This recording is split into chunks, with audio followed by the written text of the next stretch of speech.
everybody.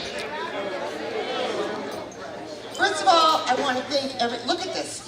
Has anybody ever seen the movie White Christmas?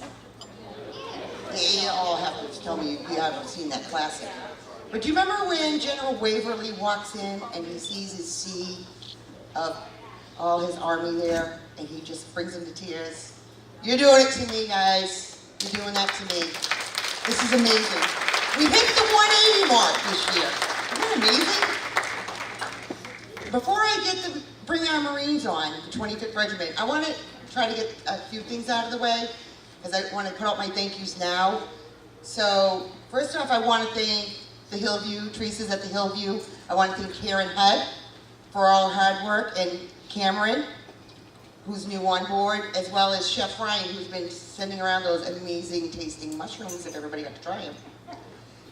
I would like to thank, obviously, our Marine Corps Color Guard 25th Regiment out of Fort Devens. I would like to especially thank Sergeant Major Oswald, Captain Castanetti, and the 2017 National Championship Lynn English Cadets. These kids are going to put on such an amazing show for you. You know, you're my highlight. I love you guys. I just love you guys.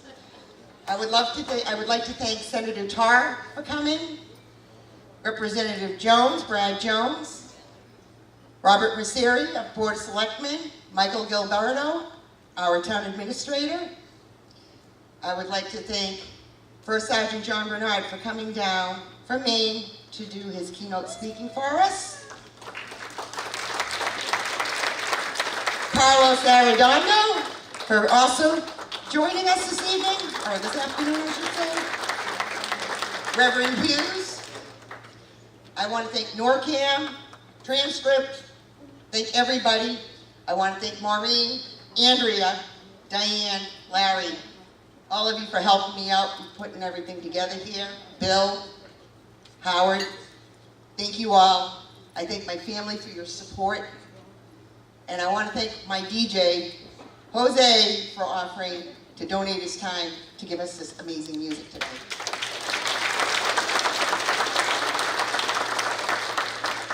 I understand the secretary to the Department of Veteran Services had something going on, but he's planning on being here later at 4:30, Francisco Urena. And I would like to say thank you to the Callahan family for showing up today. My predecessor, Tim Callahan, Major Callahan, who has an amazing story of his combat missions, 65 combat missions in flight as a combat aviator for World War II, Korea, and Vietnam. And I want to thank you all for coming. It's really great to have you all here.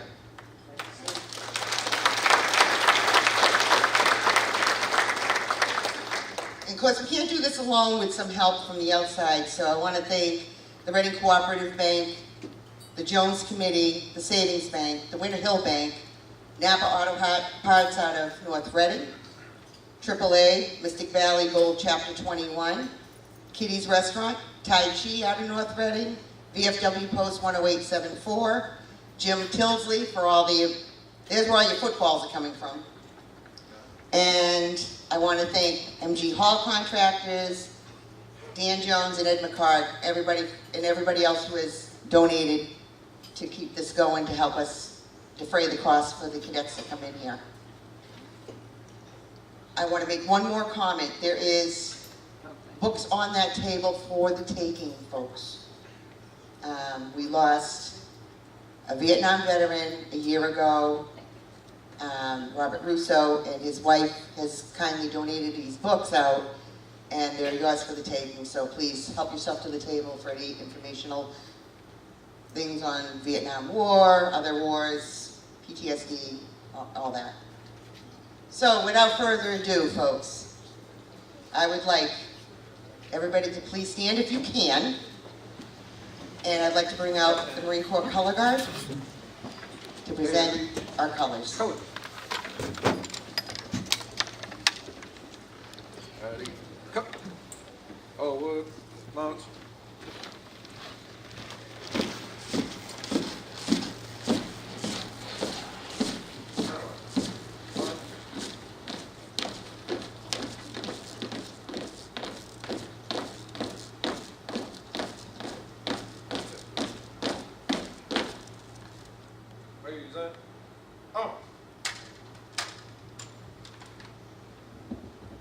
May I bring up the grandchildren of Tim Callahan to help us lead us in our pledge today? Would you all be willing to do that? They're all so adorable.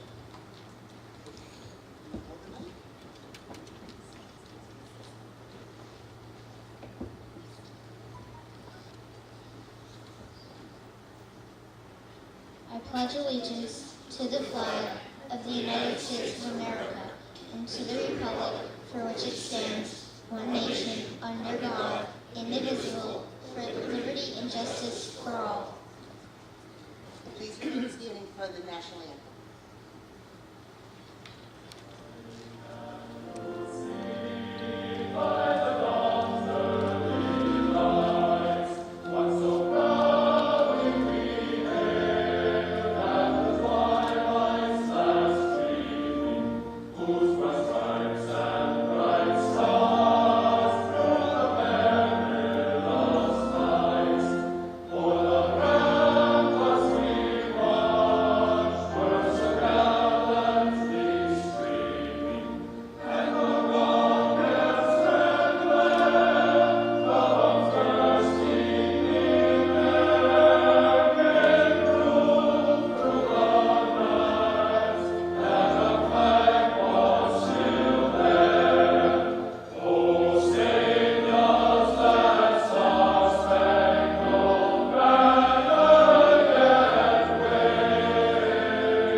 Please remain standing while they retreat.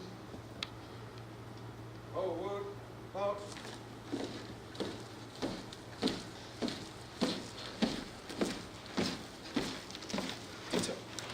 Oh, clear, please. Go.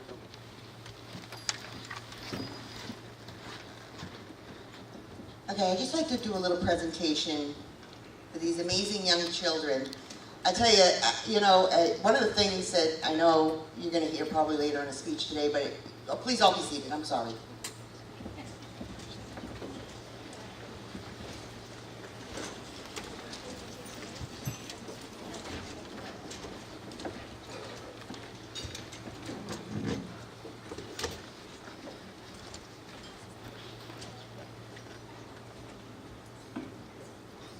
Okay, so one of the things that amazed me was these three young children here, Timothy III, William, and Julia. They took such an interest in their grandfather's heritage and his service to our country that it was really amazing to listen, to hear them, and talk about the stories. I don't know if Timothy might be interested in telling a quick little one. Would you? About what one of the ones that you told the NAM Knights? I mean the guards? Would you be interested?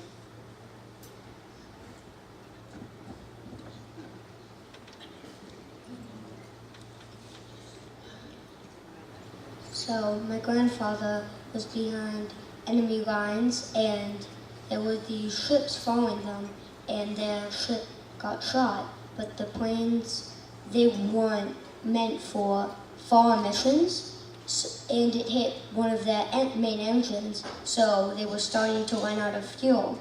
So they were going to jump, but none of them really had any idea, and they were behind enemy lines. And they thought they would probably get caught. So everyone agreed to stay, and my grandfather piloted the ship, and they crash landed in a field in front of enemy lines. Everyone survived.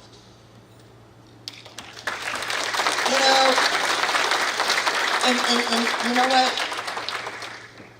Tim, Marie, you're doing the right thing because you're teaching them what they need to know about the history.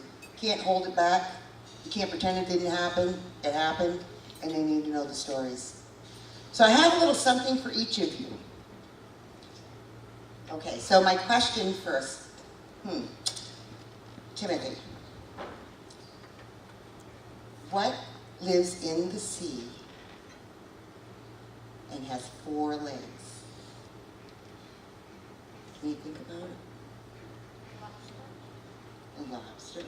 Well, they have a lot of little legs, but that's a good one.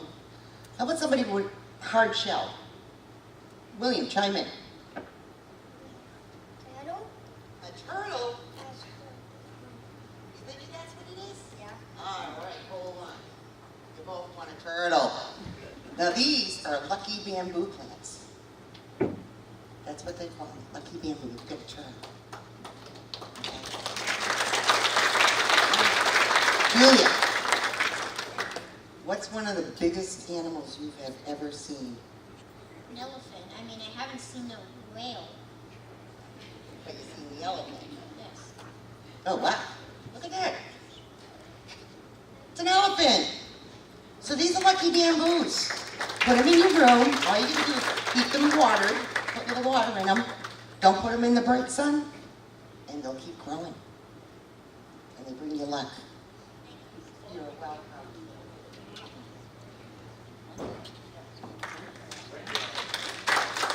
Let's have a hand for these kids. Aren't they great?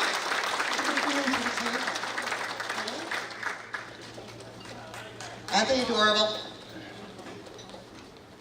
So now I'd like to ask Captain Castanetti to please join me up here with his ceremonial team.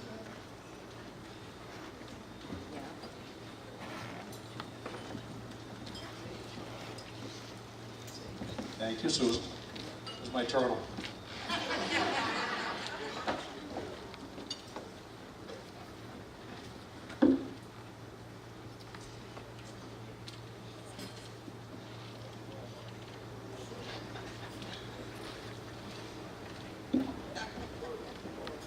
Thank you all for joining us today, and it's nice to be back again. For the last few years, I've presented the POW-MIA Missing Man Table because on the 3rd Friday of September every year, we honor those who never made it home. 3rd Friday every year of September is National POW-MIA Recognition Day and Remembrance Day. Until July 18th of 1979, no commemoration held to honor America's POWs and MIAs, those returned and those still missing, and unaccounted for from our nation's wars.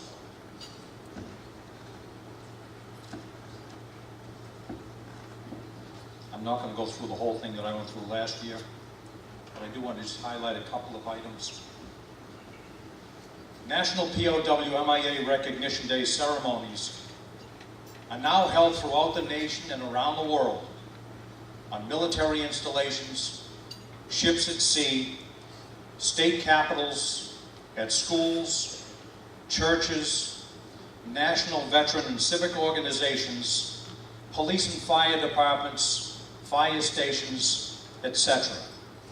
The POW-MIA flag is flown, and the focus is to ensure that America remembers its responsibility to stand behind those who serve our nation and do everything possible to account for those who do not return.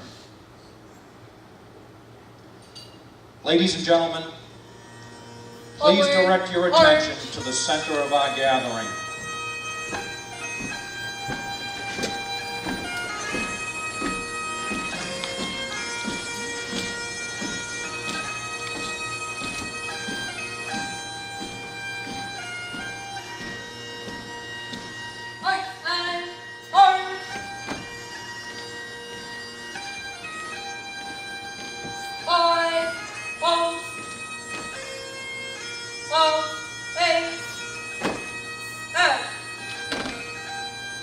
You may have noticed the table set before you.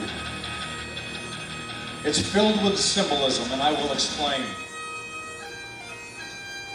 This table is set for our prisoners of war and those missing in action from all wars.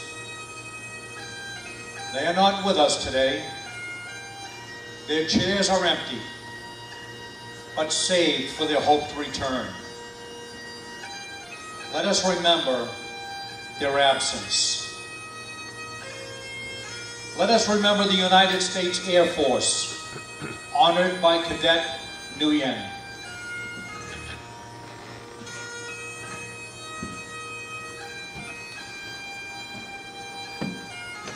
Let us remember the United States Army, honored by Cadet Hong.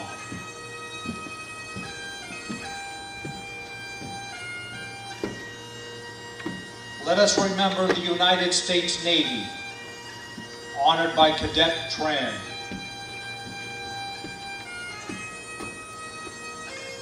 Let us remember the United States Marine Corps, honored by Cadet Tess. And let us remember the United States Coast Guard, honored by Cadet Perez.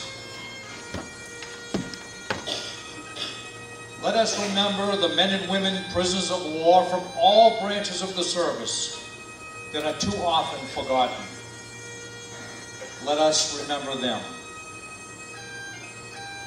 The tablecloth is white, symbolizing the purity of their intentions to respond to their country's call to arms, so that their children could remain free.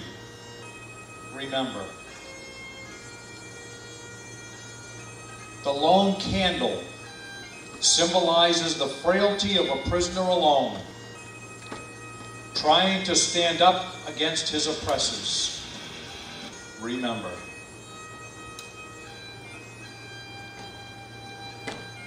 The black ribbon on the candle reminds us of those who will not be coming home.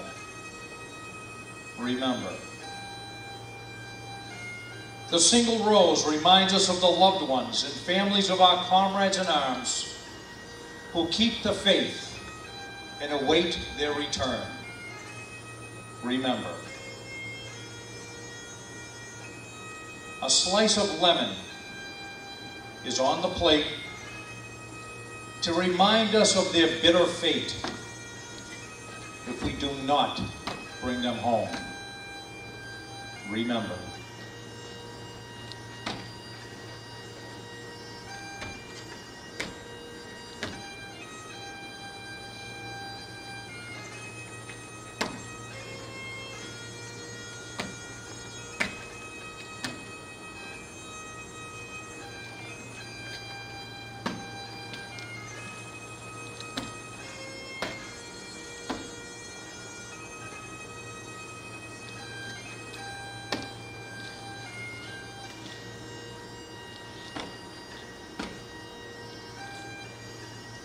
There is salt on the plate, symbolic of the family's tears as they wait and remember.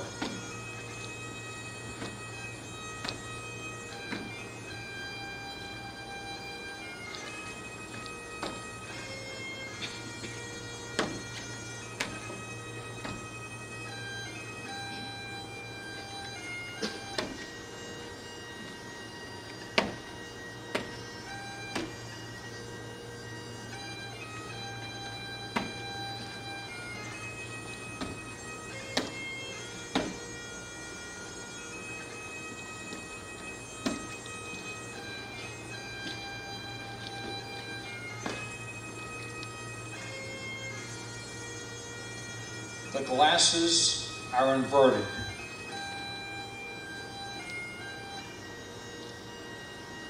They cannot toast with us tonight, maybe tomorrow, if we remember.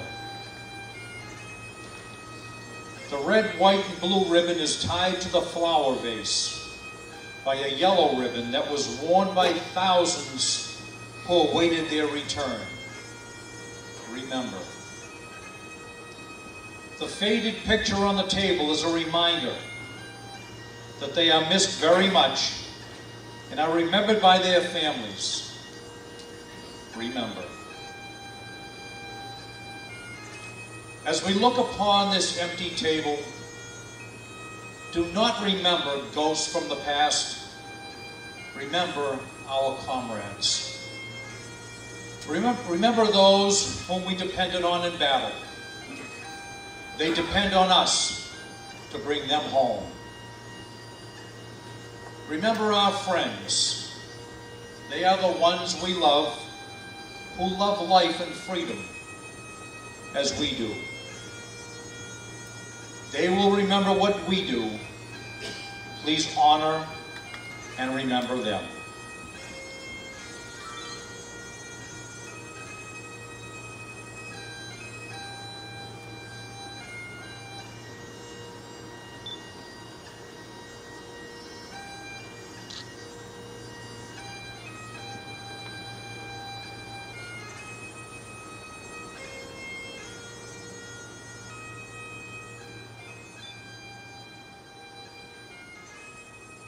Pose. Right, face. Forward, march.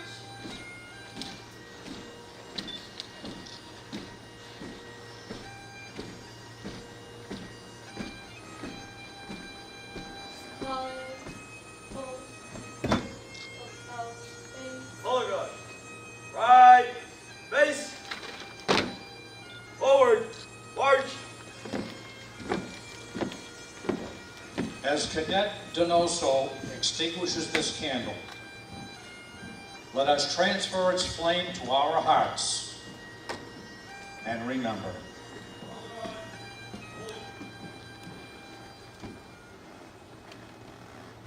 Thank you. Right, follow.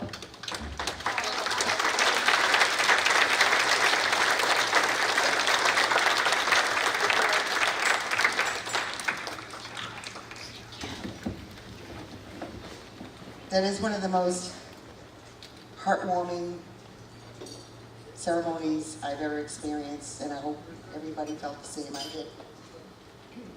did. Every year I see it, and it doesn't change. So it catches you here. I would like to take this time and ask Mr. Robert Morseri, our Board of Selectmen, to come up and say a few words, please.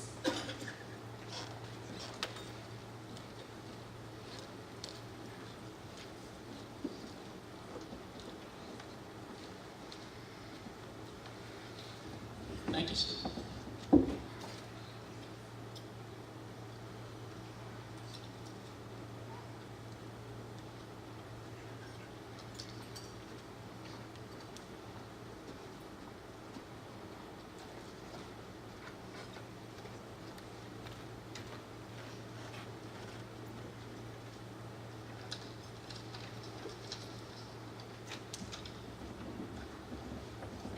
On behalf of the North Reading Board of Selectmen, we welcome you all here on this sunny afternoon.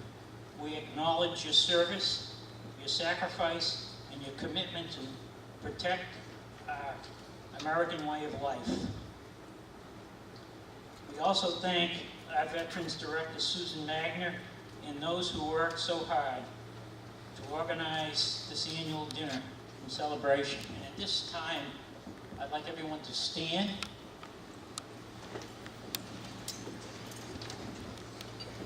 Let's give a big applause for Susan Magner and her team.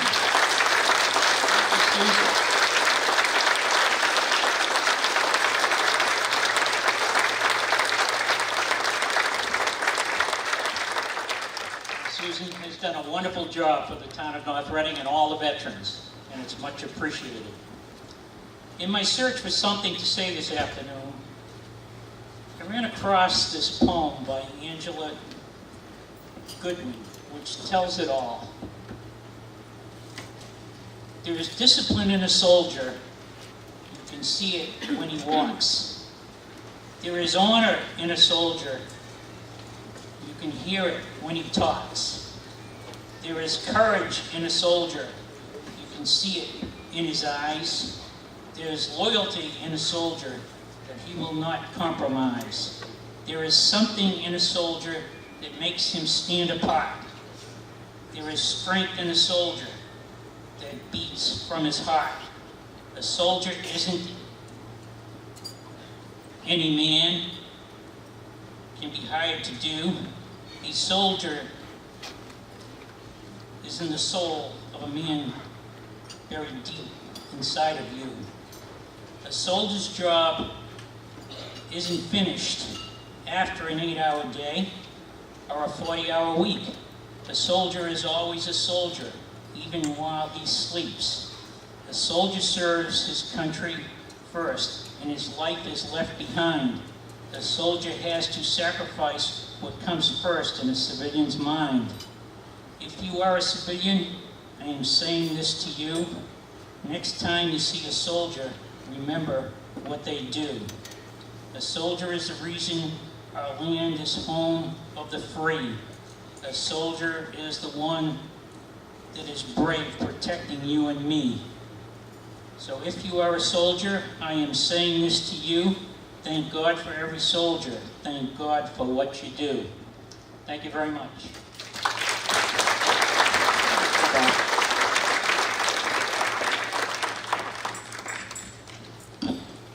I would like to call out our Town Administrator, Michael Gilberto, please.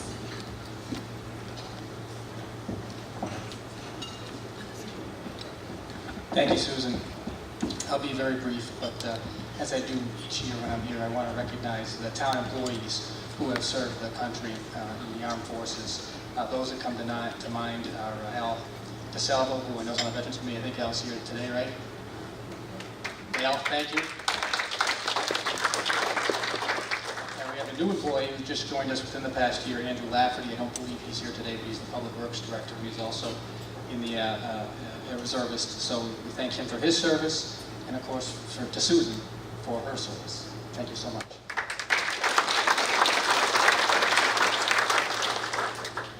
Just two other quick notes I'd like to make. The first is, if this is your first time attending the event here, thank you for joining us. It's well attended each year. I know, Susan, this is the 8th year, I think Marlene said, to be on the waiting.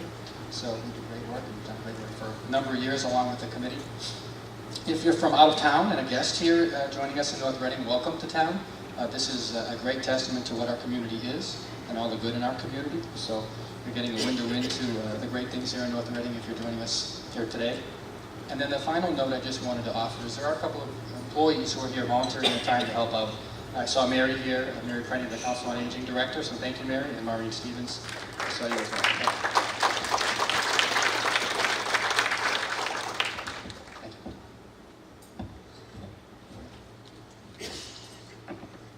So as I'm thanking everybody here, but more importantly, I just want to reach out and thank all our veterans. And if you can raise your hand, first of all, let me go through the line of branches because it'll probably be easier. So if you are in the Air Force or served in the Air Force, could you please raise your hand? Please give them a round of applause.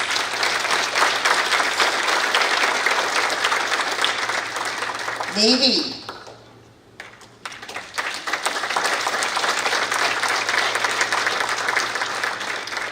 Army.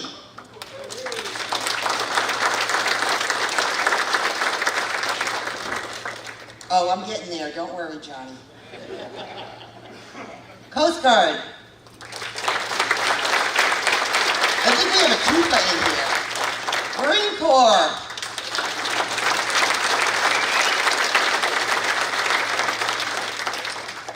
And then most importantly, all the support that all the veterans get from their families and all of you. We thank you, because without your support, things wouldn't be moving in a direction we would hope to. I would like to call upon Representative Brad Jones to speak as well.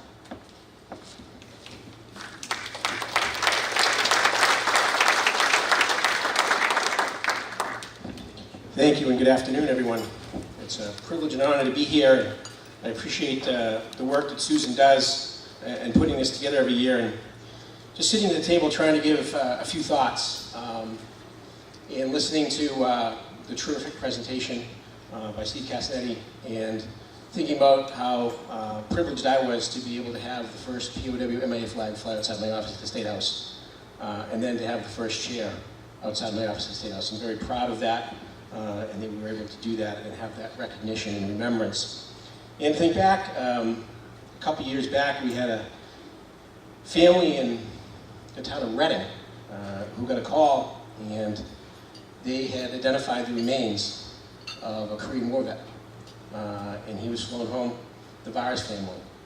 And it brought home to me not only the importance of the POW MIA effort, but that each and every day our country and our military is working to locate, identify, and repatriate servicemen and women. And I think that is just a tremendous story. And next week, I have the honor of going to Reading again and presenting some overdue recognitions to a still living member of the Bataan Death March. And I think that's a tribute to our military, that they don't forget. And it should be a tribute not only to them, but to each and every one of our servicemen and women and their families, that we don't forget. And these are kind of crazy political times we live in, if you haven't noticed, with a lot going on. But I think the thing we should always remember is that those debates that go on, and those confrontations and disagreements go on, all do so under the umbrella of freedom that was erected over our heads and remains over our heads as Americans because of the service and sacrifice of servicemen and women, past, present, and future.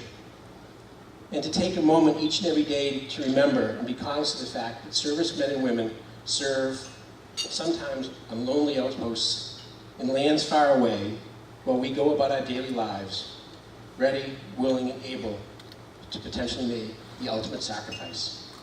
And while we remember those servicemen and women, we need to remember their families, because they're sacrificing too.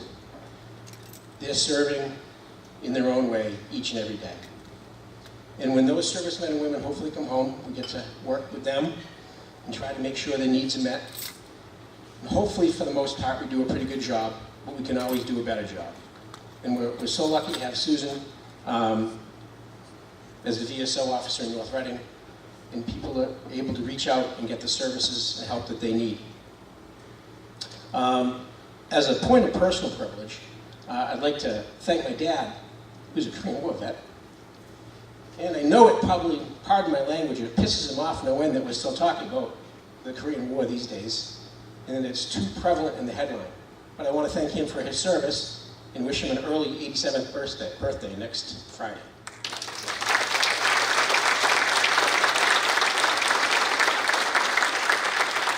So thank him, thank you families for all the service and sacrifice that they have made, they do make, and may have to make in the future. Thank you and enjoy the rest of the afternoon.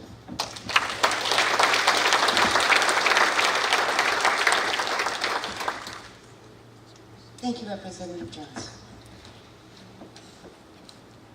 Okay, I'd like to call up Senator Tar. He is going to speak as well. He has a presentation to make to the Callahan family. And if they could all come up to the podium. Tim, Jean, Marie, Julia, William, Timothy, they're all here. Well, thank you very much, Susan, and good afternoon. And I want to join with everyone who has taken this podium and who will likely take this podium for the rest of this afternoon, Susan, in saying thanks to you for being an extraordinary veteran service officer and bringing together all of us on occasions like this. Occasions where we have the opportunity to say thank you to all of the men and women who have served, all of the families who have sacrificed while they've made that service, and all of the people in this room who come together as one community to be able to stand by and for all of those who continue to serve, and to ensure that they know that when they march into harm's way, when they stand between us and incredible terror, that we stand with them and for them, and that we will always work to be supportive of them. One of the most important things that we can do in that respect is something that we should be very proud of in the Commonwealth of Massachusetts. And that is the leadership that we have in supporting our veterans with a whole host of benefits and support systems that make sure that when they've served our country and then when they have made sacrifice on our behalf, that we stand with them in a whole host of ways. We make a promise to them when they raise their hand and they swear an oath and put on the uniform of our country. And it's important that we keep that promise in every possible way to be supportive as they are part of our one big American family. And yet, those benefits and those support systems rely not only on legislative action. I've been very proud to stand with Representative Jones and our respective legislative bodies as we fought hard to make sure that Massachusetts continues to lead the nation in support for our veterans. Those services also depend on having veteran service officers at the local level who ensure that our veterans are made aware of the benefits that they are entitled to, that they get assistance in accessing all of the things that we can offer, and that we legislate and that we make law so that truly that connection can be made and they have a positive impact in the lives of our veterans and their families. We're very fortunate here in North Reading to have Susan, but we also have somebody else that had a tremendous legacy of supporting veterans in our community. Someone that I always very much enjoyed seeing at every event, enjoyed talking to with every conversation, because he so firmly represented the best values of the people that serve our country and the people who dedicate themselves to helping those, and that's Tim Callahan. Now, we heard a little bit about Tim's military legacy, and that was a wonderful presentation, and it made us all very, very inspired by all of you.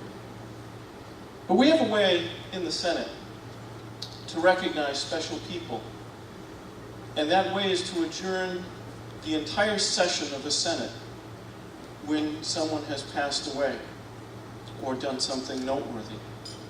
And so it was that on Tim's passing, it was important that we exercised that particular mechanism. And we did, in fact, adjourn in Tim's memory.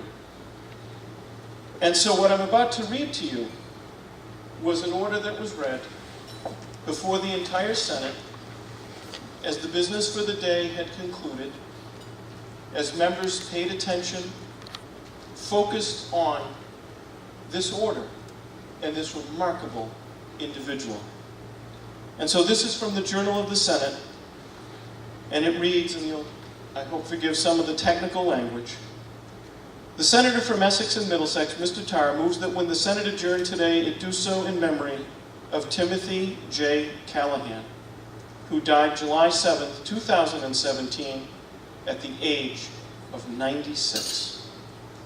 Mr. Callahan passed away peacefully at his home, surrounded by his family.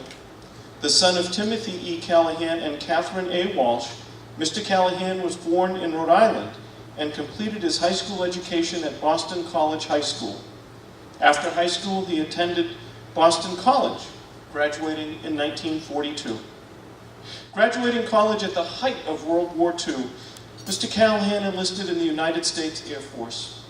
He served as a first lieutenant in the Air Force during World War II, fighting in battles in Normandy, northern France, and the Rhineland. He served from 1943 to 1945 as a pilot of the B-26 Marauder, flying 65 combat missions in the European theater of World War II, far surpassing the quota of 25 missions. Over the course of his military career, Mr. Callahan survived 2 plane crashes. Throughout his service, he earned numerous awards and commendations, including the Silver Star, the Distinguished Flying Cross, the Air Medal, the Distinguished Unit Citation, the Medal of Humane Action, and the Purple Heart. After many years of service, he retired as a major in 1968 from the United States Air Force. Even after leaving his post in the Air Force, Mr. Callahan served his community for another 34 years as Director of Veteran Services for the town of North Reading, retiring from this position at age 89. His unrelenting commitment to his country and constant dedication to the town of North Reading will not soon be forgotten by those who knew him. He is survived by his wife, Genevieve E. Callahan, his son, Timothy Callahan Jr., and his wife, Marie, grandfather to Julia, Timothy III, and William, as well as many other family members. Accordingly, as a mark of respect in memory of Timothy J. Callahan, at 24 minutes past 3 o'clock p.m. on the motion of Mr. Tarr, the Senate adjourned to meet again on Wednesday next at 11 o'clock a.m., Monday, July 17th of 2017. I want to say to all of the members of the family what an honor it was to know Tim. More than that, to count him as a friend, as we all do. And to be able to recognize his service in the Senate, as Representative Jones has recognized it in the House as well, because he was a remarkable man. And our representative talked about the turbulence of the times we live in.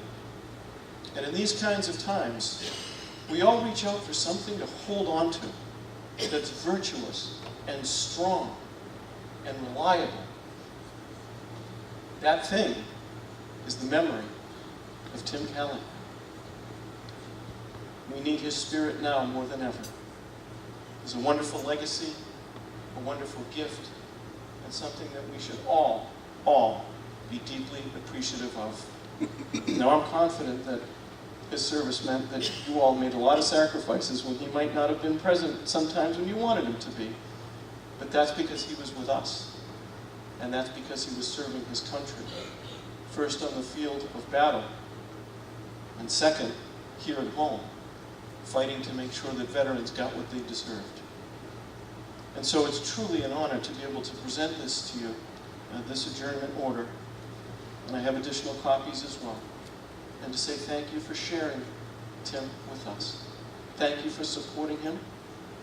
Thank you for believing in him, because he is truly and has been someone to believe in, now more than ever. Thank you all very much.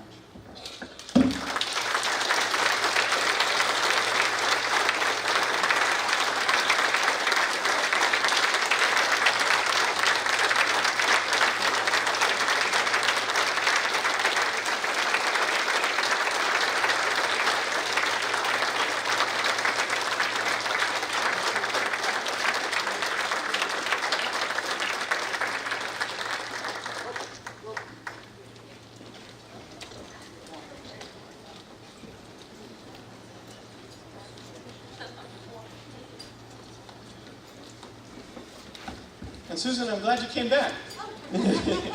Because I think it is critically important that we remember Tim and we remember his legacy as a veteran service officer.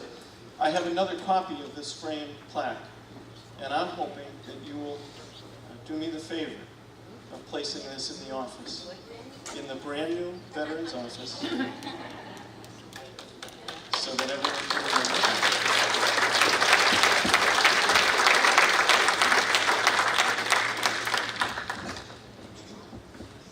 Okay, so while you're all still standing here, may I call up Dawn Pierce and Grace from the Patriot Guard, because they have something to present to your family as well.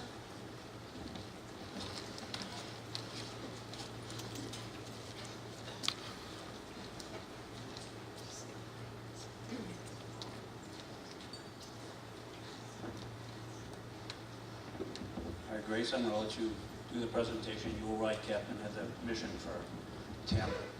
On behalf of the Patriot Guard Riders and a grateful nation, we'd like to present you with a plaque for Tim's services to our country.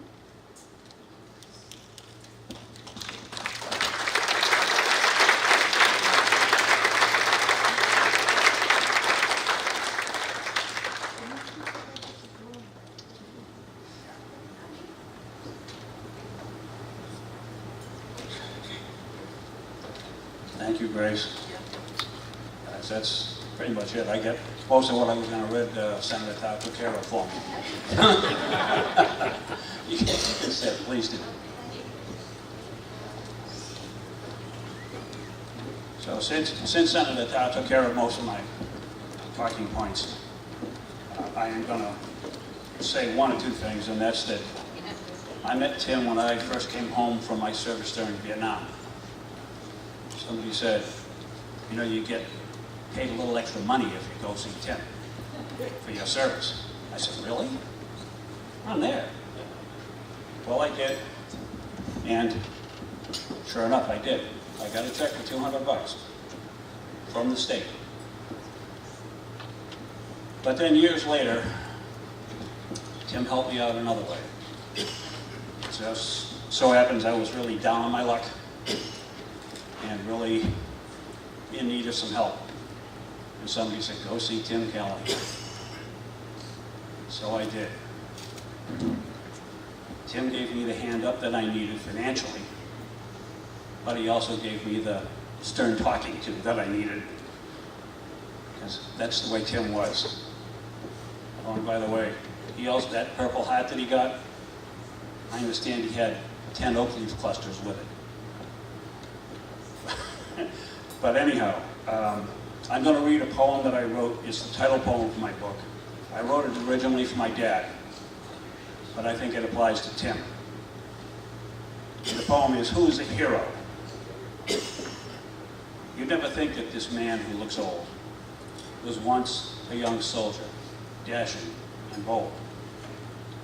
This hero fought in a bloody world war, and then came home afterwards, right through the front door. The Battle of the Bulge was one battle of 5 that he earned in that war by staying alive. If Hitler had won that terrible war, you'd now be a slave and nothing more. So the next old man that you see, don't forget, he just might be a hero, an American vet.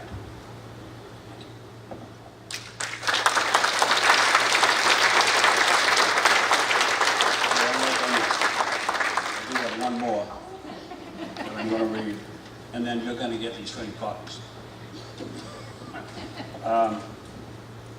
You know, Tim was such an inspiration to me. And I'm going to preface this reading by telling you where it came from. As a ride captain with the Patriot Guard Riders, I've been to a lot of funerals. I went to a funeral a few years ago, actually it was in 2011, in Plymouth, and a friend of mine, a Marine as it turns out, was ride captain for the mission. It was unbelievable, and this kind of describes that mission in a way that only a Christian person can see it. It's called I Saw God Today. I saw God today when I arrived at the parking lot and saw over 100 motorcycles gathered to honor a hero. I saw God today when we arrived at the church and saw hundreds of people lined up to show support for a grieving family. I saw God today when we were escorting the hero and his family and saw the thousands of people standing on the sides of the road with flags or their hands over their hearts and their heads uncovered. I saw God today when I saw 2 majestic birds flying with us down the highway, doing their best to keep up with us. I saw God today when we arrived at the National Cemetery and saw hundreds of police, fire, and all branches of the military at attention and saluting as we brought this hero into his final resting place. I saw God today when the sight of more than 100 large flags came into view as we approached the committal shelter. I heard God today, in the words of the priest, the sound of taps and the exquisite sound of Amazing Grace played on bagpipes. I heard God today in the quietly called out thank you from the grieving family as they departed for their quiet grief at home. I saw God today. I heard God today. I was in the presence of God today. Thank you, Lord, for your presence among us. And thank you, Sue. Both of these. Thank you so much.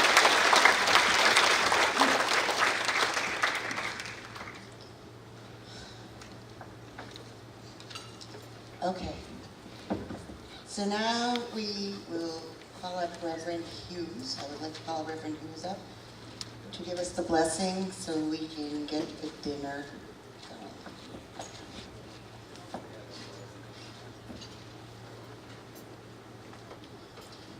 Would you pray with me? God of grace and everlasting glory, God before whom the nations rise and fall, we give you thanks for this day. As we gather to honor our veterans, we give you thanks for their service and their sacrifices on land, at sea, and in the air. And now as we prepare to break bread together, we give you thanks for the beauty of the earth that sustains us in spirit, and the bounty of the earth that sustains us in body.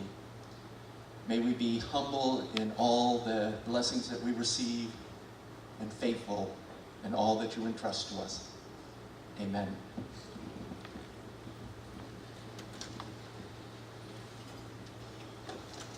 Okay, so they're going to start bringing around the salads now, and I'm going to ask Jose to start playing us some music again. If anybody has the desire to get on that dance floor, please feel free.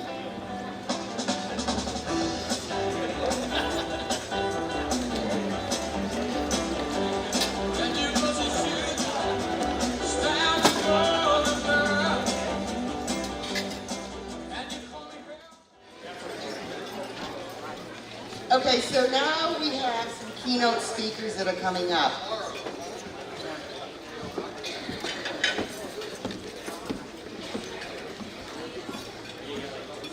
Carlos Arredondo is the co-founder and president of the Arredondo Family Foundation. He is the father of the late Alex and Brian Arredondo. Carlos came to Boston in 1980 from his native Costa Rica and became a naturalized citizen in 2006. After having lost his older son Alex, a U.S. Marine, in the war in Iraq in 2004, Carlos became a passionate peace and community activist and a volunteer for the Red Cross, Boston Stand Down for Homeless Veterans, and the St. Francis House.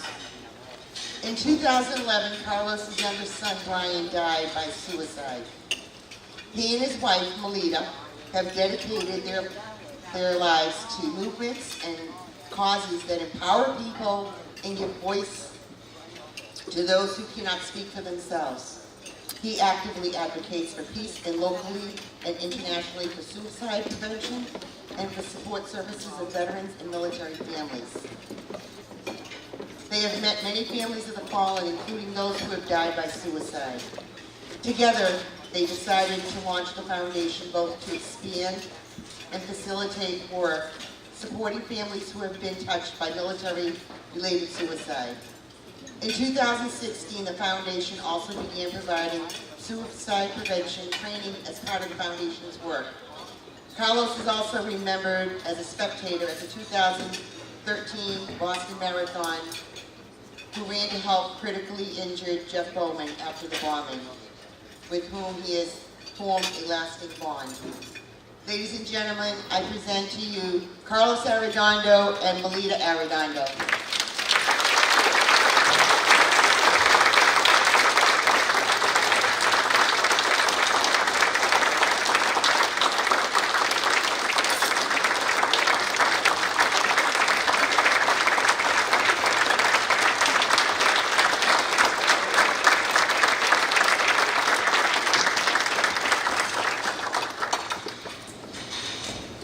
Give a little explanation about the Arredondo Family Foundation and something very special that's happening on Thursday in the city of Boston. Thank you to Francisco and Governor Baker.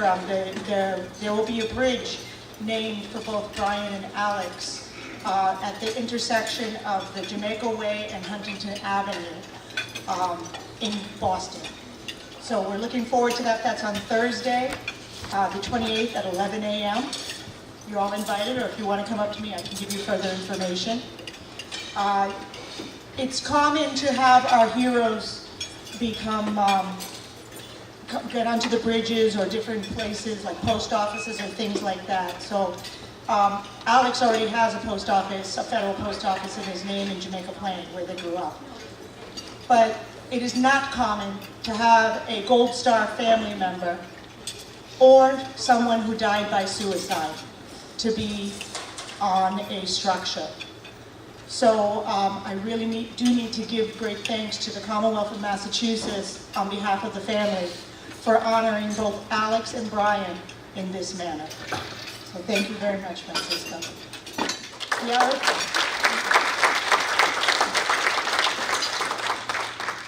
The Arredondo Family Foundation is something that continues the work that we have been doing since 2005, after Alex was killed in the war in Iraq in 2004. Many of the people in this room know us way before there was a Boston Marathon bombing and before you even knew Carlos wore a cowboy hat. So the foundation, what it basically does, it takes advantage of the fact that Carlos gets a lot of attention to raise funds to give back primarily to families of the fallen who have lost somebody to their military service. If you're not aware of this, there have been more soldiers and Marines in the field while deployed, taking their lives, than there have been KIA in the past 4 years. So it is something to think about. And of course, we constantly hear about the veterans, both from the Vietnam era or eras in between, and our current veterans who are taking their lives. So we recently, as explained, we recently began a suicide prevention program that we give for free for any military family, any veterans, any of the first responders, so that they can understand veteran and military suicide better. If you'd like to know more information, feel free to contact me. And with no further ado, my beautiful husband.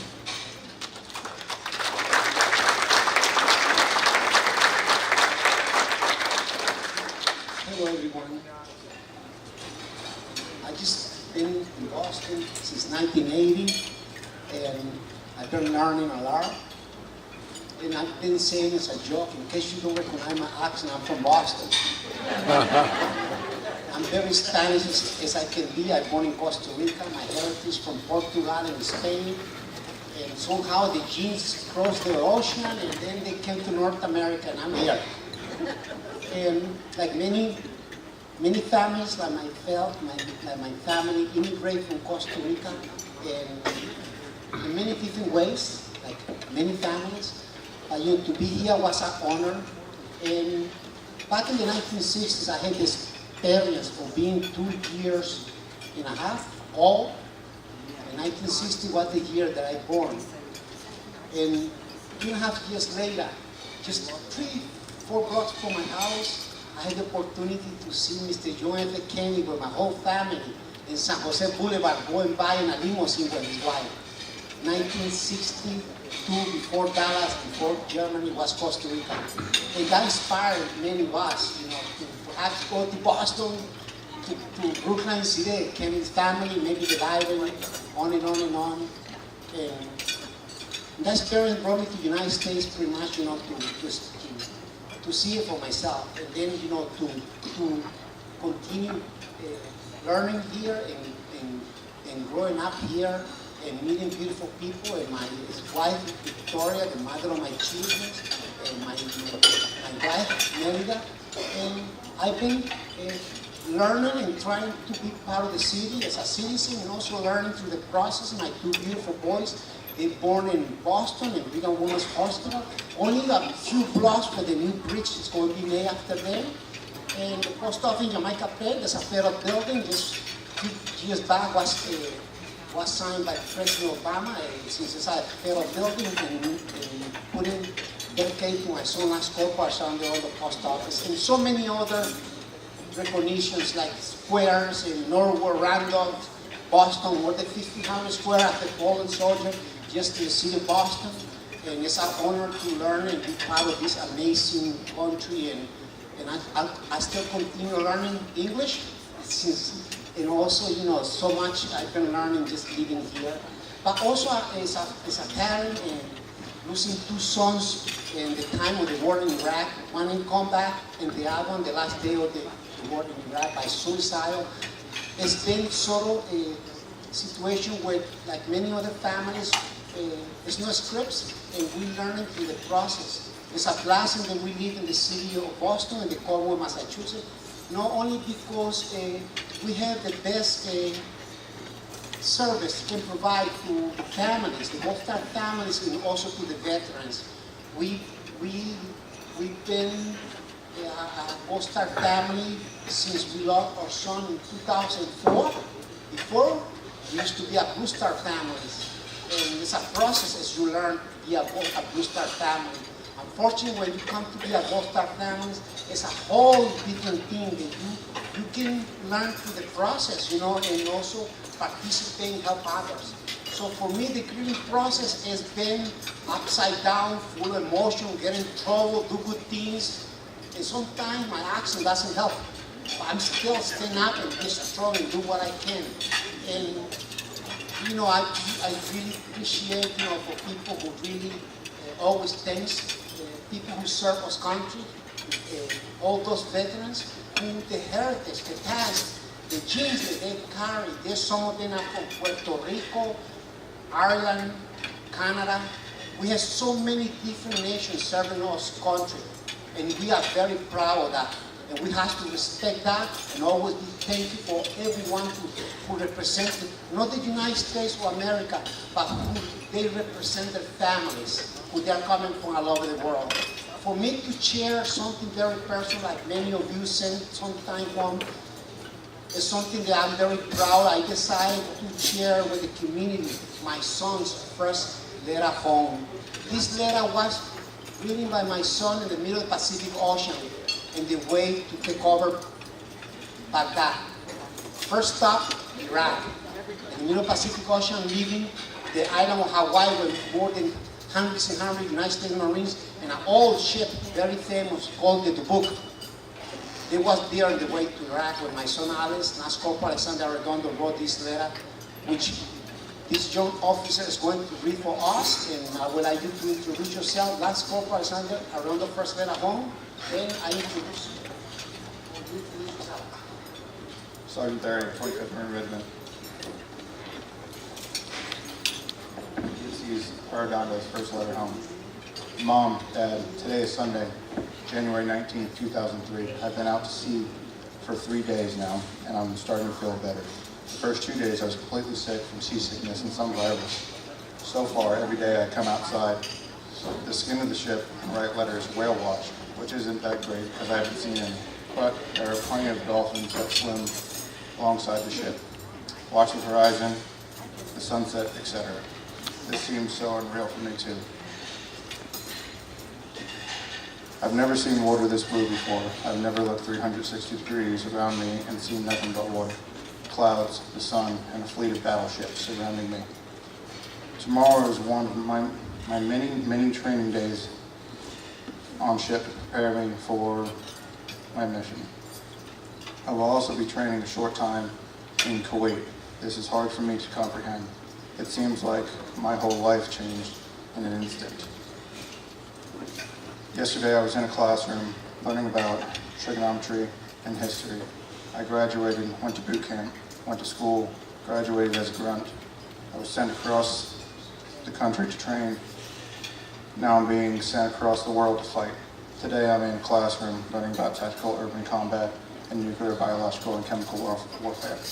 In the middle of the Pacific Ocean, on my way to experience firsthand what I am learning about. I am not afraid of dying. I am more afraid of what will happen to all the ones that I love if something happens to me. Soon enough, I will be in the desert outside the city of Baghdad, in full combat gear, ready to carry out my mission, wondering how this all happened so fast, wishing I was back home going to school, dating Shelia, taking care of my family. Although I think this way now, I am almost certain that if I didn't walk this path, I would be wondering to myself why I didn't make the other decision, why I didn't walk the path of a proud warrior, a Marine. Just because I wonder what if doesn't mean I'm not proud. It doesn't mean I feel like I made the wrong decision. doesn't mean I have any regrets. I'm still proud to be fighting for my country. I feel like if I'm not helping one way, I should still do all that I can to help. I'm on a time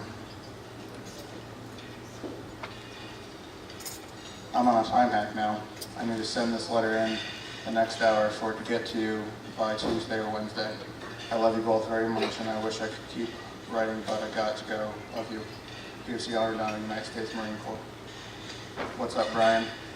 I feel so lucky to be blessed with the chance to defend my country 6 months after I joined the military. Some Marines have been in for 20 years and still haven't seen combat. I'm lucky to have such a wonderful family. I know how much you love me and support me, and that keeps me going along with a few other things. Ms. Jeanette, babysitting for Mom. I love you, brother. Your big brother, PFC Arredondo, USA.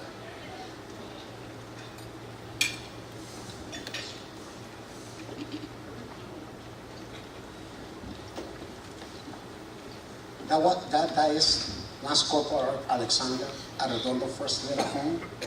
And like I say, many families get the opportunity to have his first letter home, and it's a blessing for the families to have these memories to remember.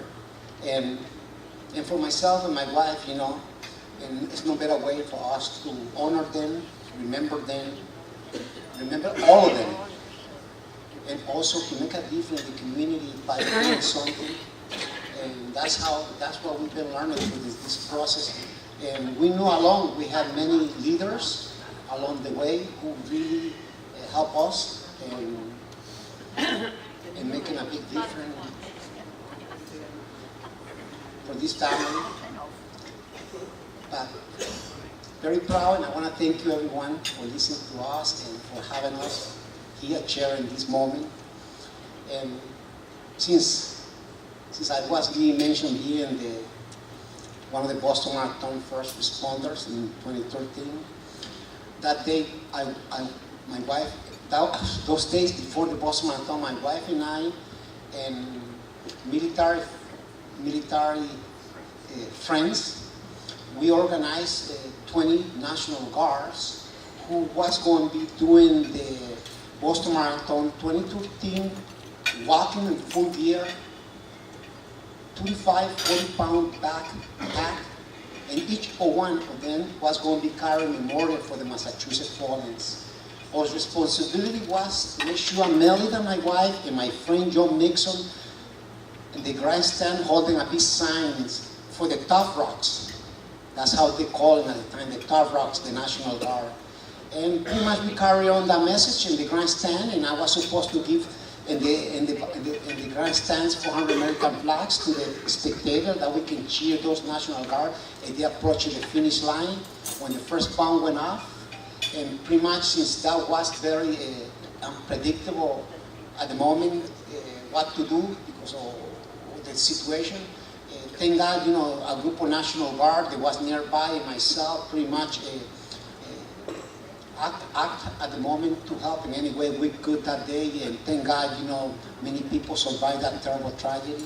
We lost 4 people, as you know, and 230 people got serious injuries, from brain damage to blind to missing limbs and on and on and on. It's been amazing community support ever since then.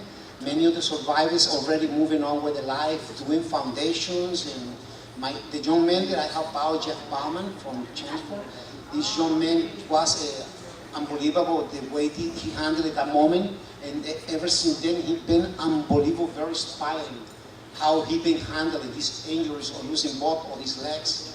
Right now he finished his book, and his book ended up being a movie. It's I'm pretty sure some of you already heard about the movie. Just come out before yesterday. Stronger. That's the name of his movie. And being part of that was no scripts to work on that situation, and it's been no scripts ever since then. We just do it the way they come along, but hoping and praying God that everything is done well, the best we can. We learn every day something different. But thank God, once again, everybody came together after that tragedy event. The whole country was very proud the way pretty much it was handled here in Massachusetts, in Boston, with the leaders and the survivors and everybody there. I'm still trying to move on with my life since it was a very traumatic event. I affected so many others. And actually, I was there that day also to honor both of my sons, you know, and I ended up honoring somebody else's family by also helping to save the life of this young man who is a good friend of mine, and we're going to remember, you know, our sons and continue the work we do, and we are very appreciative for this community to have us here and participate and share my accent to all of you. So, blessings to all of you, and I can not share what Mr. John F. Kennedy says once, but I'm pretty sure everybody knows what he said once, and his speak before the White House, and you know, it's not what the country can do for you, it's what you can do for your country, and you know the rest of the story, and I know that story very well, and I hope I can make a difference, continue making a difference for myself, my family, my neighbors, my state, and my country. Thank you. Blessings to you, to your family, and thank you for the opportunity. Blessings.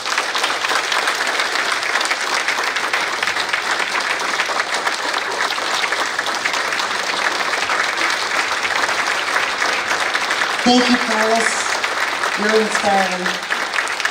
Carlos has copies of his son's letter. If anybody's interested, he does have them here in envelopes he'd like to share with anybody if they want them.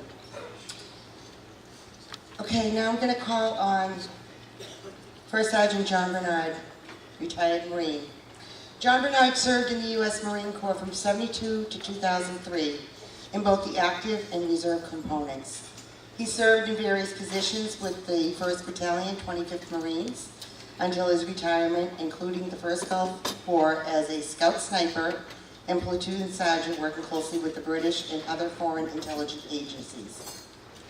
He is trained and taught in the jungles of Southeast Asia, deserts of the Middle East, as well as 600 miles above the Arctic Circle, in Norway and northern reaches of Alaska.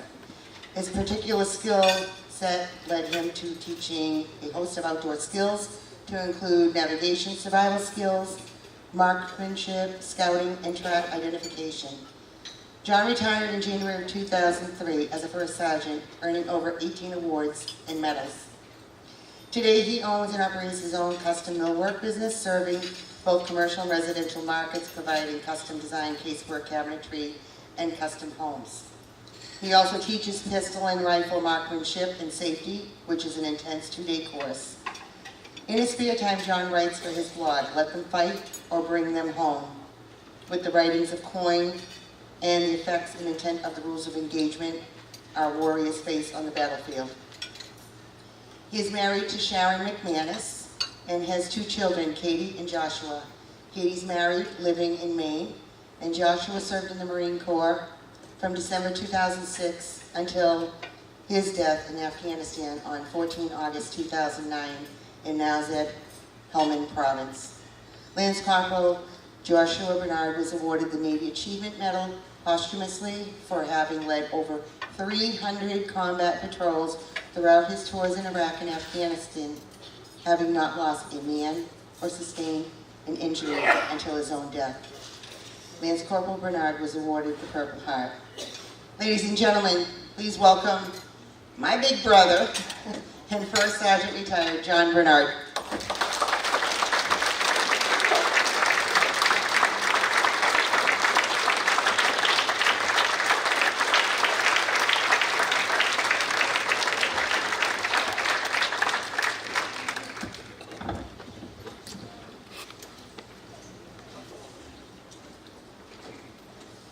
That sounds so weird.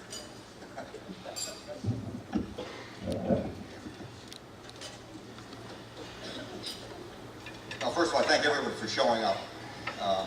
From my vantage point, remembering not so much those of us who have fought and who have served, but those who have fought, served, and died in combat, and those who have suffered traumatic injuries, that who have continued to suffer from their wartime services.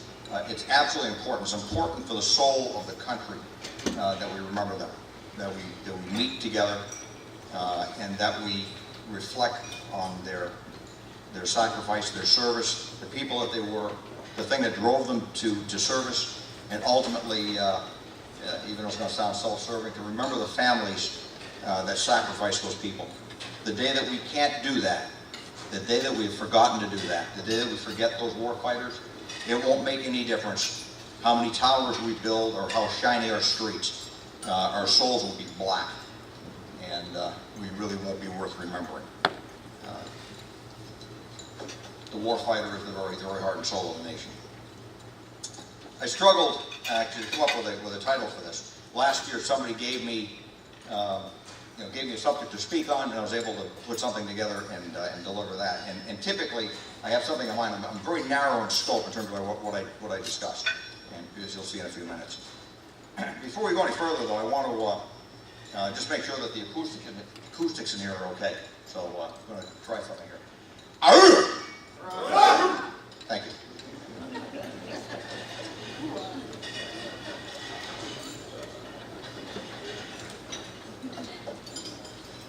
Yeah, it's like a mother goose and buttons. It's kind of cool. All right, I've entitled the speech "The Duty of the King."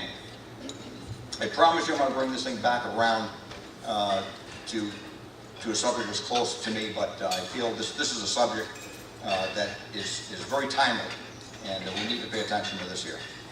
So, the duty of the king. I struggle to come up again with a topic for this speech, and largely because I have sought to keep what little time and influence I am afforded on the very narrow subject of American warfighter welfare.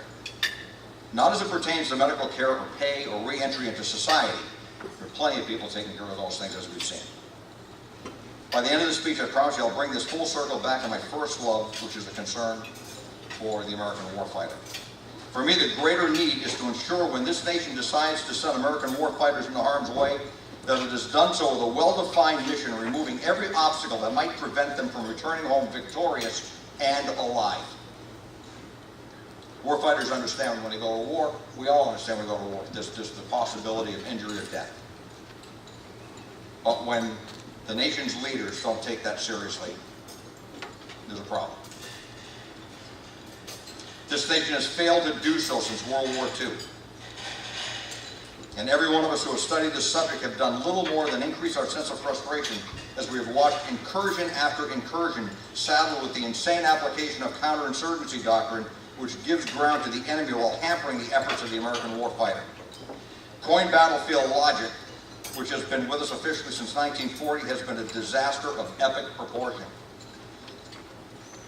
It's cost trillions of dollars in war material and related expenses, cost this nation in excess of 500,000 dead and wounded, and has failed to deliver a single definable victory. The last victory that we actually had, actual definable victory, was the Gulf War.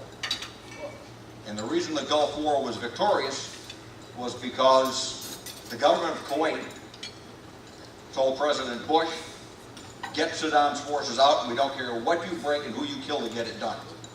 So it was a hunt and kill mission. We went in, we hunted, we killed, and we chased them back into the desert. It took 4 days. So how can this happen? How can something so demonstrably ill-founded, with a consistent record of abject failure, be as consistently at the forefront of every administration's mind and of nearly every sitting politician, with the possible exception of Donald J. Trump? There are easily identified reasons why we have not been able to learn from the lessons of the past 70 years, and I want to visit a few of those. First, the American population has become exceedingly lazy, additionally self-centered and delusional both about our intrinsic value and our belief everyone owes them something, or owes us something. I'm not speaking about our waning sense of nationalism here. No, I'm speaking about individuals and our perception of self. In fact, it is this endemic narcissism that has all but destroyed our sense of pride and support of this great experiment we call the United States of America. Second, we have accepted the perverted notion of a fluid transitional constitution. This radical departure from the founders' vision is anathema to constitutional definition, as a suggestion that 2 + 2 can have any infinite number of correct answers. What the living Constitution crowd does not understand is that any move away from the perfect and complete vision of the founders' Constitution is also a move away from the very concept of the pre-existent, inviolable, and sacrosanct rights as enshrined in the Bill of Rights, even as they lean heavily upon those rights to shout down every dissenting opinion. Third, the majority has lost sight of the fact that they remain free through tireless vigilance, both on foreign battlefields and here at home through simple civic maintenance. And fourth, they reject the notion that they must be personally invested, standing ready to bear the burdens and costs associated with the maintenance of freedom, or else suffer the consequences of slavery if they fail. These then comprise the most basic expression of failure by the population, as we remain dispossessed of elements of basic character that were fundamental in the lives of our forefathers and within the genetic makeup of every Lance Corporal in the United States Marine Corps. By the way, forgive me for the incessant use of we, for I recognize that many do not fit this description of desolate character, but in truth, as a society, we are defined ultimately by our least common denominator. The people in this room certainly have shown, just by your presence, you've shown a love for and an understanding of love of nation, love of warfighter. I wish that the vast majority of the country felt the same way. As a young leader in the Corps, I learned early on, you should never offer criticism without a recommendation. And in the spirit of that axiom, I will tell you what I now truly believe needs to change. First, we must be consistent in our efforts to educate the young within our sphere of influence, that from us they will hear the truth that is becoming increasingly rejected and worse, revised. And we are revising history. I personally impress upon young men that they are not ready for life or the solemn call of duty to protect if they have not studied, voted, and prayed. And that they are not ready if they're not wearing boots, preferably combat boots. You see, for me, our very nature can be expressed by something as simple as our choice of footgear. Second, contrary to popular opinion, it does not take a village, it takes responsible parents. New parents need to be encouraged to take charge of the early education of their children, to be insistent in this. Parents do not need to beg the forgiveness or permission of those populating the indoctrination mills we call the public education system. Our children are our own, our posterity, our legacy, our survival as a nation. Parents bear that first responsibility. These young stewards of our progeny need to learn to do what parents and the adult community once understood. That they are the early guides of their children, identifying their natural gifts and talents, encouraging them with observations and guiding them toward the one station in life that will best exploit those talents. People don't like the word exploit. It's not a four-letter word. We exploit things for our benefit, for the benefit of the nation, for the benefit of people. Doctors exploit the use of remedies to cure people. Exploitation is not a bad thing. Exploitation of people for ill-gotten gain, that's bad. But when it comes to proper things, exploitation makes sense. We need to exploit the gifts and talent that these kids have and express to them that they need to find the thing for which they were built, the thing for which they were born. Life is not an open book where you open it and choose something. If you do that, you're likely to choose the wrong thing, which is identified by the fact, or nailed down by the fact, that 60% of the kids that go to college fail to complete, and another 60 to 65% never used the thing they went to college for, including me. Including, it can point to any people on that table line over there. None of us are using our degrees. It was great to go there, but we didn't need it. It was a waste of time. How much better if that time had been put into the thing for which we were built? College is not the beginning for every kid's life. For some, it is to their very destruction as wholesome, productive, critical thinking Americans. For a few, following their natural talents and gifting will mean swearing an oath, signing a contract of service, and donning a uniform. Third, they need to teach and impress upon their children that being a citizen does not mean expecting to be bottle-fed entitlements for the remainder of their lives, but instead becoming responsible stewards of this magnificent gift bestowed upon us by God and the founders. It means recognizing the various challenges facing the nation, facing those challenges with a set jaw and seeking solutions, and then putting those solutions into place. Lastly, accepting the fact that life is tough and that it doesn't suffer fools, the morally corrupt or those with weak character. I don't know about you, but I have found life to be a particularly tough ride. I do not shirk from it, but it has been a tough ride. The Founding Fathers, in their wisdom and 10 years of deliberation, penned the language we see enshrined in the Constitution. In it, they redefined for all time the concept and the very definition of the king. For the first time in the history of mankind, they established the citizen as the king. As such, we collectively have inherited the same responsibilities for the nation, its security, fields, schools, farms, factories, and the people that any other king would. As the king, we select from our number those who would do our will in our stead, because like the king, we must delegate authority to those when it is not practical for us to be there. And so we every 2 or 4 years, we have elections. And we elect people to Congress. We elect people to the State House. We elect people for selectmen. We elect the President of the United States. We do that because it is not practical or even possible for us individually or even collectively to take care of the things that the nation needs taken care of. We vote to take care of that. Should we shirk this most basic of duties, we are as guilty as a king or tyrant who abdicates his responsibility and leaves the kingdom unprotected and the people unsecure. The citizen king is also responsible for the maintenance of the nation's history and foundational documents, its museums, its edifices, and its statuary. These things are physical reminders of our history, the good, the bad, and the unfortunate. History is not something to be ashamed of. It is something to learn from. Additionally, he is responsible for the care of the cemeteries filled with the lifeless bodies of better men who died with the hope their sacrifice would secure the nation for one more generation. When we don't do what we're supposed to do, we're spitting on that sacrifice. The very least we can do is the very least that we can do. Not all Americans serve in uniform, nor should they. It goes back to gifting again. But all American citizens can and must serve in another way. There are 3 things a good citizen king can and must do if he is to remain a good steward of the nation he bears the ultimate responsibility for. First, remain educated. Pay attention. I don't know how many times I have conversations with people. They wouldn't know ISIS from Washington, D.C. They're just not involved. They just don't know. Not just in the sciences and literature to be educated, that is, but in history and civic responsibility. Study the history of the nation as well as the history of failed governments and failed societies. Learn and then know what it is you believe. An uneducated citizen king cannot make intelligent or moral decisions and lacks the information necessary to cast a meaningful vote. Second, debate. Where'd that word come?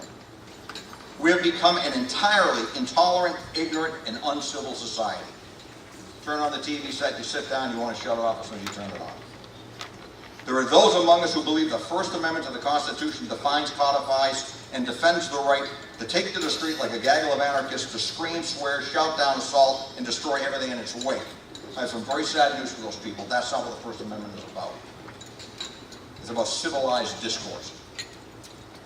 This kind of behavior stands unchecked while the balance of society has chosen to submit to the carnage and silence rather than chancing an unsavory interaction with the anarchists. Historically, this kind of posture becomes a pivot point upon which civilizations turn towards self-immolation. Know what you believe and determine to deliver those ideas to the national debate. Be prepared to have those ideas challenged and be willing to accept that you may have in fact been wrong. We need to teach children to be thoughtful, knowing, and prepared to stand for what they have learned to believe. 3, take those things and vote. History and the various censuses conducted over our history shows that less than 4% of the U.S. population has ever put on a uniform. Additionally, an infinitesimally small number of people have ever served in the political arena. Roughly 3% serve as first responders. You got that up, that's not a lot of people.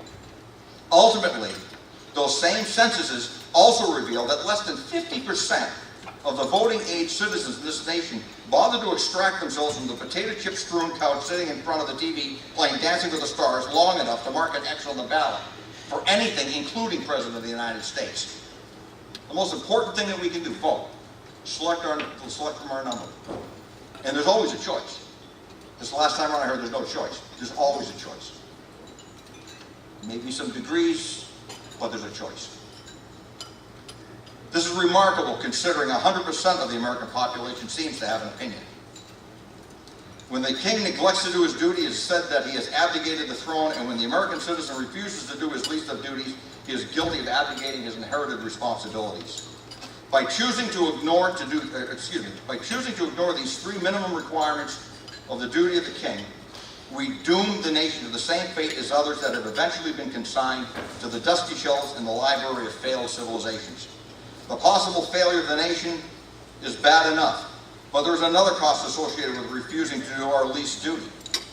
And we place the most vulnerable in our society at far greater risk of death, injury, and personal destruction. Now you might think I'm speaking of the unborn child or even school-aged children. Some of you might even think I'm speaking of the elderly, the infirm, the institutionalized, but you're all wrong. No. The most vulnerable among us are actually the most physically fit, the most focused, and in many ways the best educated. They are selfless and determined, but most of all trusting.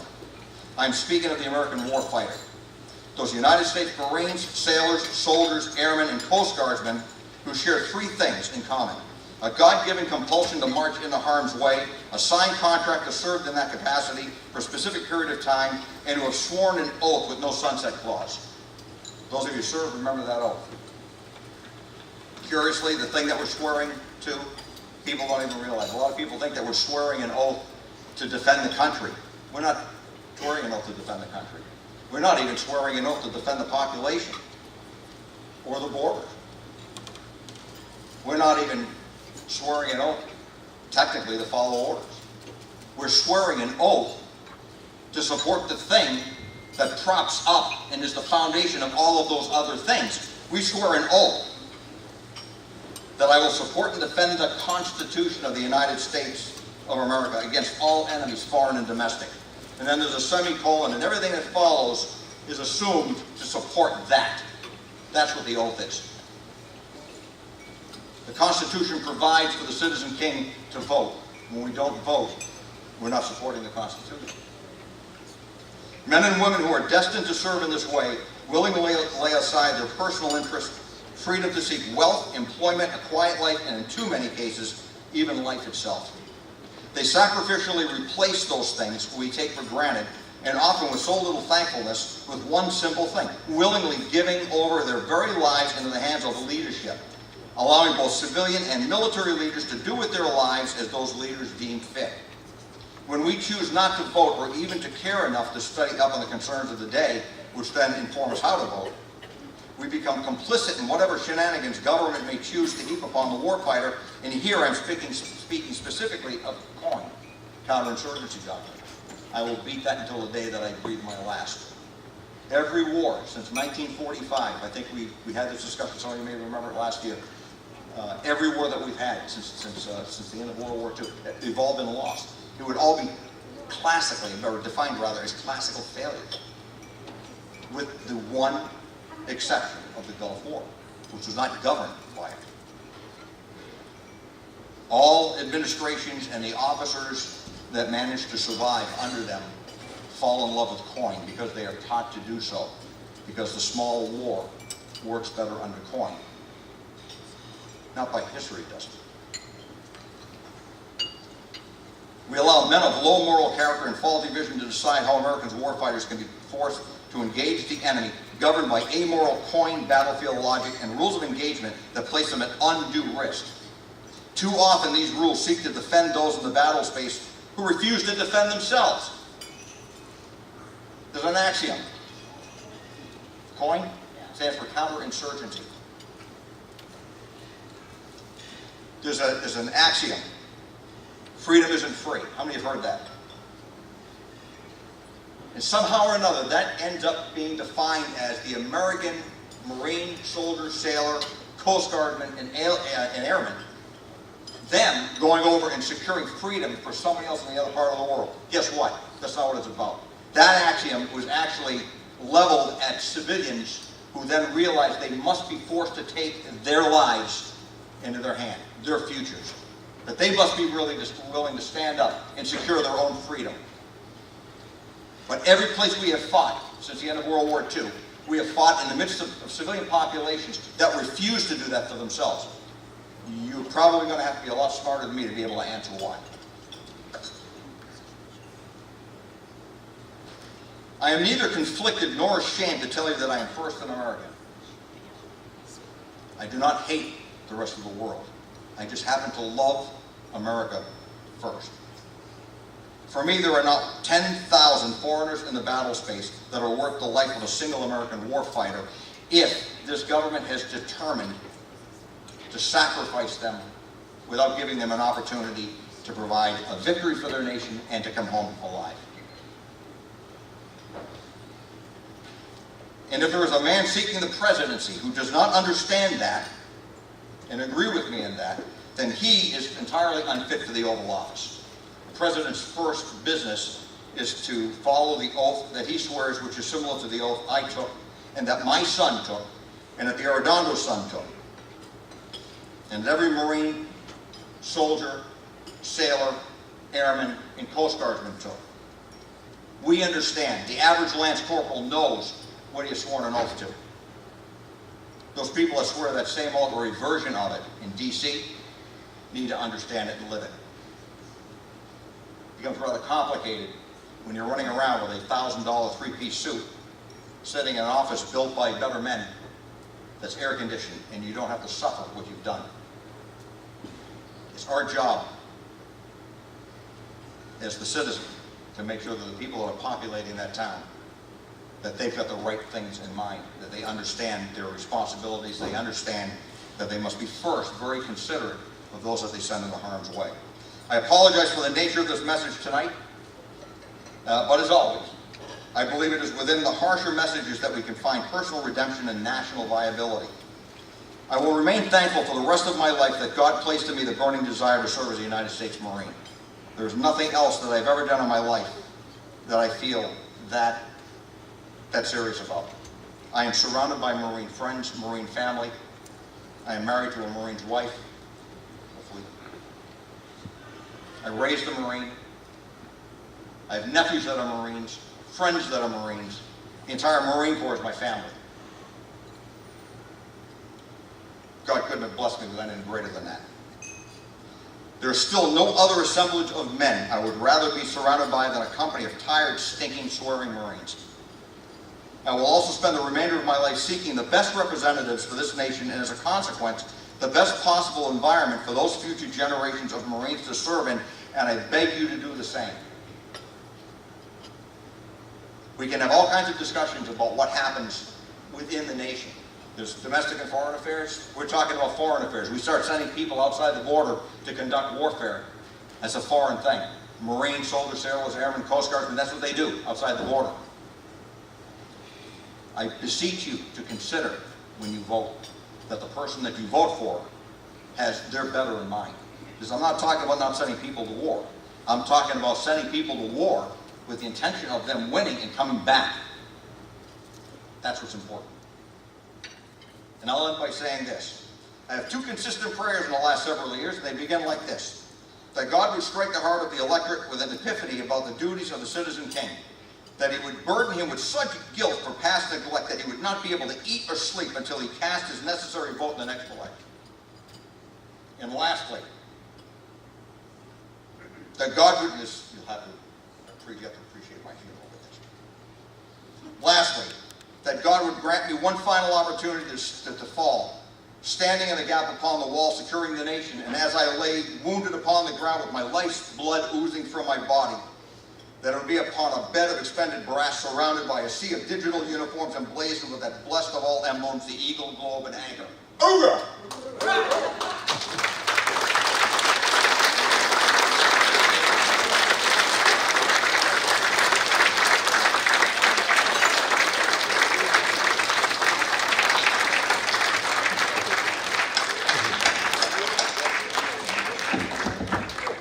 Okay. Thank you, John.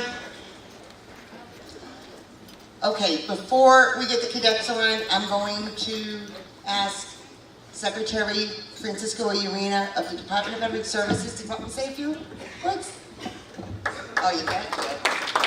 finally got him here 8 years later.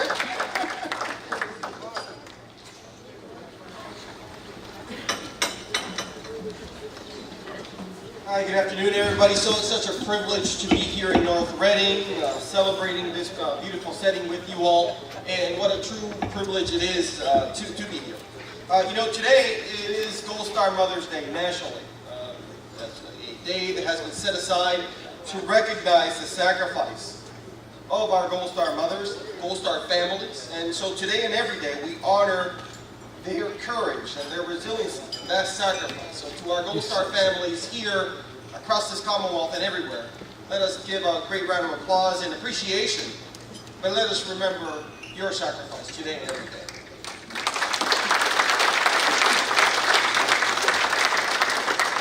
In that spirit of appreciation and giving thanks, I want to thank Susan, and I want to thank your committee, because I'm sure that there is a committee, because this is a phenomenal setting, and I congratulate you on your 8th year of setting this event together. So let's give a great round of applause to Susan.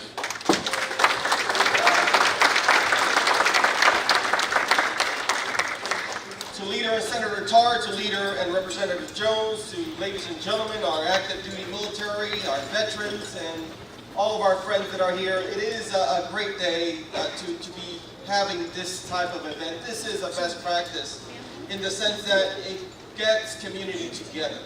Not just around Veterans Day or Memorial Day, but an opportunity to gather, have a meal, share some words, and have the camaraderie that our veterans and our community are so in dire need of. I look around and I know we have some World War II veterans here today. I definitely know that we are in the presence of Korean War veterans, Vietnam veterans, our Gulf War veterans, and Iraq and Afghanistan veterans, and some peacetime veterans as well. Just this morning, it was a very early morning at 5:30, we sent to Washington 60 World War II veterans who participated today with the Honor Flight New England, a program and a phenomenal charity whose mission is to send as many World War II veterans to see their memorials and return back during the same day. And as you can see, the aspect of emotion and how easy it is to get behind that task, we had about 120 volunteers that showed up to the airport to send them off. 5:30 in the morning. That's a sense of dedication. We're very proud sight of that. This is Honor Flight's 38th mission. They sent about 60 veterans for a day trip, and since 2009, 1,700 World War II, Korea, and some Vietnam veterans have traveled to Washington and have returned with that sense of appreciation and no cost to the veteran. So I leave you with that message. If you are a World War II veteran, you know a World War II or Korean War veteran, encourage them to apply to go on a mission with Honor Flight New England. And if you, as a volunteer, would like to go, because every veteran that attends, there is a guardian. There's a small fee for the guardian to attend, but it's what makes the trips a success, that sense of a one-to-one partnership. Ladies and gentlemen, on behalf of Governor Charlie Baker, Lieutenant Governor Polito, our 365,000 veterans who call Massachusetts home, I'm so privileged to lead the Massachusetts Department of Veteran Services. Massachusetts is a national leader when it comes to veterans, a national leader in many aspects. But when it comes to caring for veterans, bar none, not only do we spend more per capita than any other state, we have the best network when it comes to caring for our veterans, that sense of community, that sense of connection that we have. You know, people like Sue, there's one of her in every city and town, a veteran service officer. And it is not the aspect of by chance, it is a sense of connection and a sense of support from the legislature that created a law that has a veteran service officer in every city and town, and that sense of connection and opportunity to access that safety net program. That, bar none, it is the most responsible program that the Commonwealth has. With a near 100% success, that every dollar that is paid goes to a veteran in need, a family in need, and that sense of identifying homeless veterans, preventing homelessness, and providing better quality of life to veterans and families.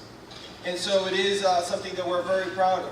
We're very proud of also the ability to have a connection for our Gold Star families and a sense of annuity. Just this last year, Governor Baker proposed and the legislature confirmed a law that was passed to be able to reimburse and provide a sense of an annuity program to our Gold Star families from the date of death.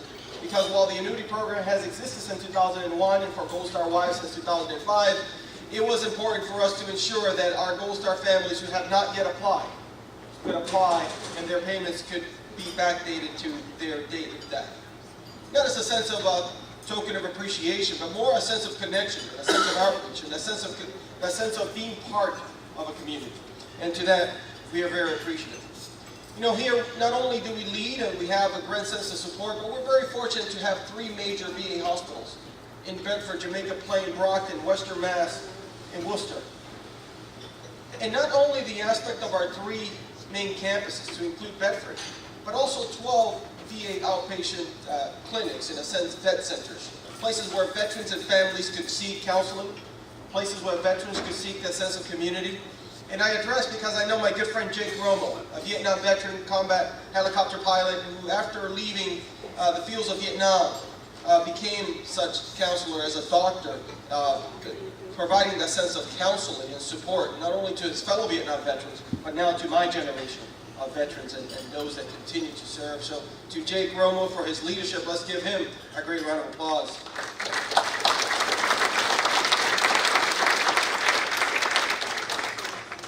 You know, the sense of we are faring fairly well, but there is challenges that we do have, not only here in Massachusetts, but across the country. And I address the aspect of suicides. Suicides, let me tell you, ladies and gentlemen, it is not just a veteran problem. 107 to 117 Americans commit suicide each and every day. You may not know of those statistics because it's sometimes something we are shunned upon and in our culture often do not talk about it. But I think we should. I think we should outreach, and that's why I'm very proud to support the Arredondo Family Foundation, putting a focus on civilian casualties, which happen to be siblings of Gold Star families, which happens to be the sense of 20 veterans commit suicide every day. And it is not the aspect of our 19, 20, and 27-year-olds, the 60-year-old Americans, veterans, who have that sense of lack of hope or lack of support. And it is communities such as this that create a conversation of support, so that when that person feels lonely, they can reach out to someone in between Veteran Day and Memorial Day to have that sense of support. And so that's why I support events such as these. And it is the aspect that we also encourage our veterans to sign up for VA healthcare, because 12 out of those 20 veterans do not have a connection to the VA, and we feel that if they had that sense of healthcare, they would have another touch point to be able to have that sense of support. And so that is our plea today and every day, to ensure that our veterans have that sense of access. And our systems are built, use them or lose them. And so while we have the least amount of veterans, 365,000 in the Commonwealth, it is the least number of veterans that we've ever had in modern history. So our systems are our hospitals and our clinics. We must encourage our veterans to have that sense of connection to signing up for them and start using them. Or else, who knows what the next generation may have a lack of sense of support. So that is how we're encouraging a sense of conversation. But all in all, we are very proud, and I continue to bring best practices, not only across our communities, but ensuring that we train our veteran service officers to the best of our ability. To ensure that whether you walk into North Reading, North Andover, or North Adams, you get the same level of support, the same answers, the same sense of connection.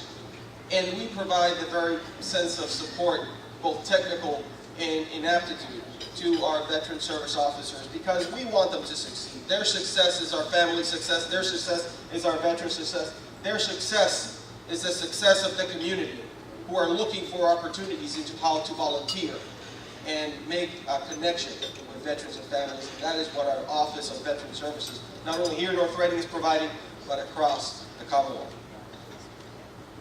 Ladies and gentlemen, it has been a privilege to join you here today. Truly, I'm looking very forward to seeing this JROTC unit participate in their drill. Let us remember that we still have men and women fighting in front lines across the country and around the world. As in the war of terror, there is not really a front line per se. Terror is all among us, as it was noted in 2013 in downtown Boston. But let us wish that our veterans return back safely Let us wish that the sense of support, of encouragement of community still continues. And as we grow, events such as these will ensure that we continue to bring us a pathway to connection to community, to our veterans who once again are in such much dire need of that sense of camaraderie. May God bless each and every one of you all. May God bless this great community of North Reading and its leaders. And may we provide further opportunities and examples for other communities, other states to emulate what is going on here in small town America. God bless you all.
hope you'll enjoy this presentation.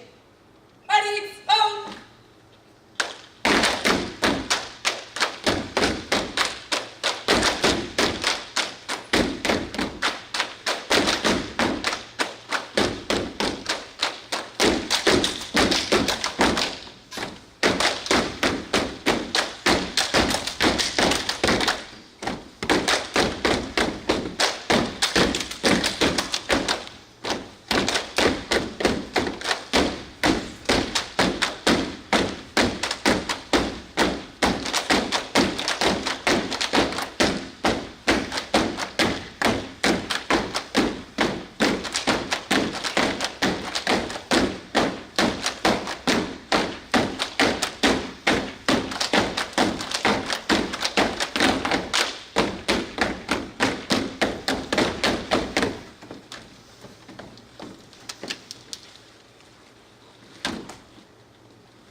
the end of the event for the afternoon. I want to thank everybody again so much for coming out and joining us. It means so much, all the support that you give to the veteran service officers and allowing us to get out there and get the information out that we are expected to do.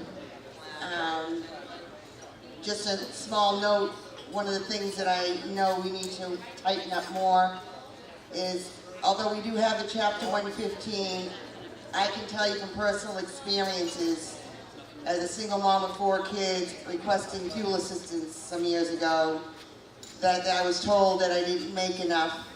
I mean, I made too much and I made $5 over. Of course, I was trying to figure out how I was going to put oil in a fuel tank for $5 and 4 kids.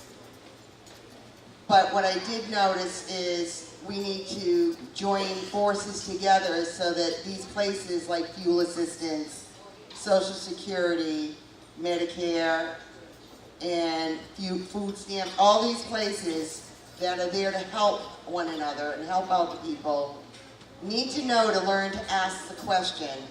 If they don't qualify under you, ask them if they're a veteran. Because there's more than a good chance that they would probably fall under the category to get assistance under Chapter 115. I notice the hospitals are doing it more, requesting and asking patients if they're veterans, which is a good step in the right direction, but these other places that are there to help communities need to learn to ask the question, are you a veteran? With that, I think we're going to be doing some drawings over here. And I'm actually going to, because I want to know these kids want to get on the dance floor for a little bit.